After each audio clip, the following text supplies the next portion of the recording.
ओम परमात्मने नमः। जय श्री कृष्णा। आज हम सब श्रीमद् भागवत गीता जी के 16वें अध्याय का पाठ सुनेंगे। गीता जी के 16वें अध्याय में दैवीय और आसुरी प्रवृत्ति के बीच का अंतर समझाया गया है, जिसे देवासुर संपद विभाग योग कहा जाता है।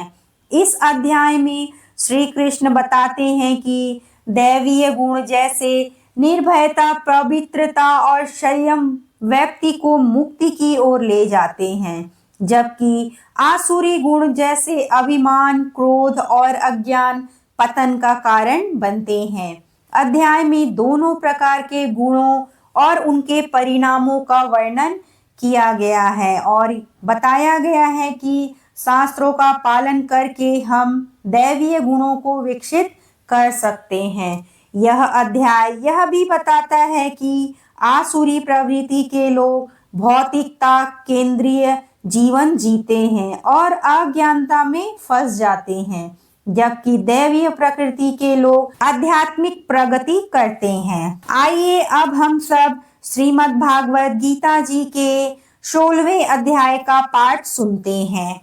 श्री भगवान बोले, भय का सर्वथा अभाव, अंतकरण की पूर्ण निर्मलता, तत्व ज्ञान के लिए ध्यान योग में निरंतर दृढ़ स्थिति और सात्विक दान, इंद्रियों का दमन, भगवान, देवता और गुरुजनों की पूजा तथा अग्निहोत्र आदि उत्तम कर्मों का आचरण एवं वेद शास्त्रों का पठन पाठन तथा भगवान के नाम और गुणों का कीर्तन, स्वधर्म पालन के लिए कष्ट सहन और शरीर तथा इंद्रियों के सहित अंतकरण की सरलता, मन, वाणी और शरीर से किसी प्रकार भी किसी को कष्ट ना देना, यथार्थ और प्रिय भाषण, अपना अपकार करने वाले पर भी क्रोध ना होना, कर्मों में कर्तापन के अभिमान का त्याग, अंतकरण की उपरति अर्थात चित्त की चंचलता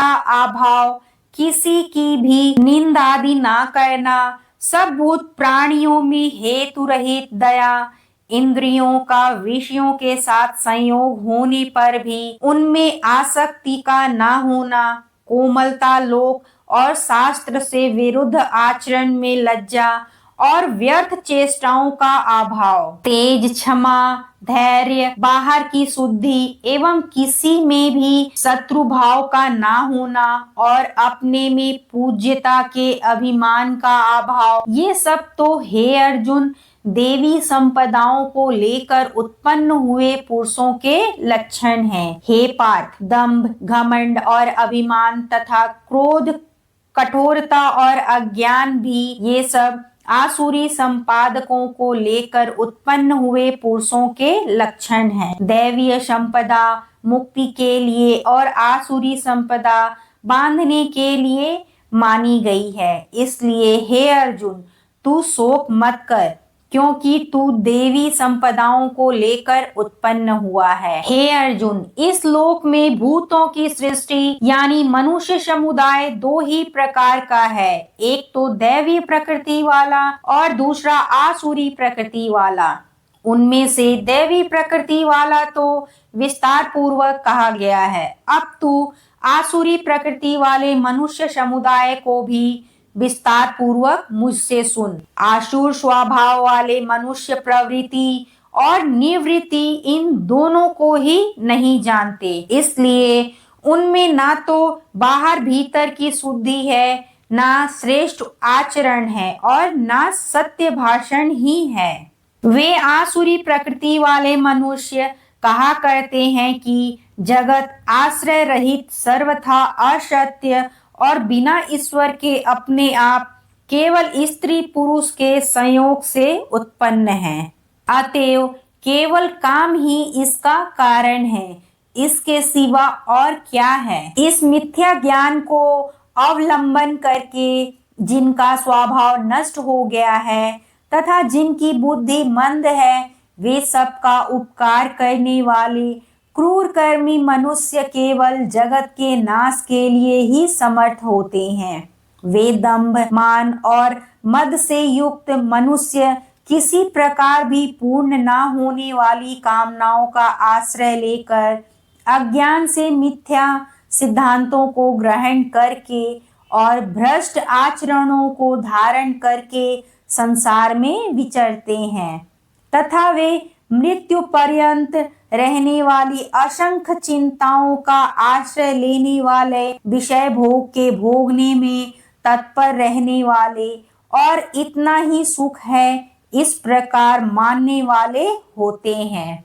वे आशा की सैकड़ों फांसियों से बंधे हुए मनुष्य काम क्रोध के परायण होकर विषय भोग के लिए अन्याय पूर्वक धन आदि पदार्थों का संग्रह करने की चेष्टा करते हैं। वे सोचा करते हैं कि मैंने आज यह प्राप्त कर लिया है और अब इस मनोरथ को प्राप्त कर लूंगा।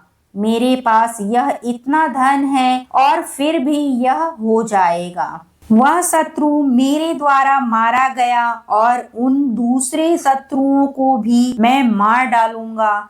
मैं ईश्वर हूँ, ऐश्वर्य को भोगने वाला हूँ। मैं सब सिद्धियों से युक्त हूँ और बलवान तथा सुखी हूँ। मैं बड़ा धनी और बड़े कुटुंब वाला हूँ। मेरे समान दूसरा कौन है? मैं यज्ञ करूंगा, दान दूंगा और अमोद प्रमोद करूंगा। इस प्रकार अज्ञान से मोहित रहने वाला तथा अनेक प्रकार से भ्रमित चित्त वाले मोह रूप जाल से समावृत और विषय भोग में अत्यंत आसक्त आसुर लोग महान अपवित्र नरक में गिरते हैं। वे अपने आप को ही श्रेष्ठ मानने वाले घमंडी पुरुष धन और मान के मद से युक्त होकर केवल नाम मात्र के यज्ञों द्वारा पाखंड से शास्त्र विधि रहित यजन करते हैं। वे अहंकार, बल, घमंड, कामना और क्रोध आदि के परायण और दूसरों की निंदा करने वाले पुरुष अपने और दूसरों के शरीर में स्थित मुझ अंतर्यामी से द्वेष करने वाले होते हैं। उन द्वेष करने वाले पापाचारी और क्रूर कर्मी नराधर्मों को मैं संसार में बार बार आसुरी योनि में ही डालता हूँ। हे अर्जुन, वे मूढ़ मुझको ना प्राप्त होकर ही जन्म जन्म में आसुरी योनियों को प्राप्त होते हैं, फिर उससे भी अति नीच गति को ही प्राप्त होते हैं, अर्थात घोर नरक में पड़ते हैं। काम, क्रोध तथा लोभ ये 3 प्रकार के नरक के द्वार हैं। आत्मा का नाश करने वाले अर्थात अधोगति में ले जाने वाले हैं। अतएव इन तीनों को त्याग देना चाहिए। हे अर्जुन, इन तीनों नरक के द्वारों से मुक्त पुरुष अपने कल्याण का आचरण करता है। इससे वह परम गति को जाता है, अर्थात मुझको प्राप्त हो जाता है। जो पुरुष शास्त्र विधि को त्याग कर अपनी इच्छा से मनमाना आचरण करता है, वह ना सिद्धि को प्राप्त होता है, ना परम गति को और ना सुख को ही। इससे तेरे लिए इस कर्तव्य और अकर्तव्य की व्यवस्था में शास्त्र ही प्रमाण है। ऐसा जानकर तू शास्त्र विधि से नियत कर्म ही करने योग्य है। और इसी प्रकार श्रीमद् भागवत गीता जी का 16वां अध्याय पूर्ण हुआ। बोलो श्री कृष्ण भगवान की जय।